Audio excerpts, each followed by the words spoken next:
हाय, welcome back मंडळी. तर आज आम्ही चाललो आहे शाळी पाडायला. तर ह्या उम्याची चाळे बघा काय चाललेत. मला जाऊया आता शाळी पाडायला. आपल्या कोकणात शाळी कशी पाडली जातात, माडावर कसं चढलं जातं, कशी शाळी उतरवली जातात झाडावरून हे दाखवतो. आमची शाळी पाडणार आहेत काष्टे भाऊ.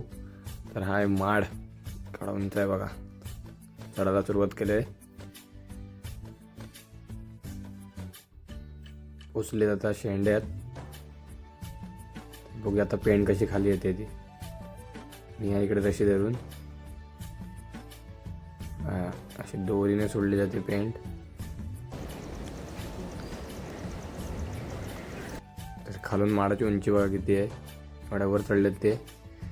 आणि एका माडावर जवळजवळ बघा मला 1 2 3 पेंडी गावल्यात. आणि हा मी आज केलेला स्टॉक आहे. व्हिडिओ आवडला असेल तर आपल्या चॅनलला सबस्क्राईब करा आणि व्हिडिओला लाईक करा.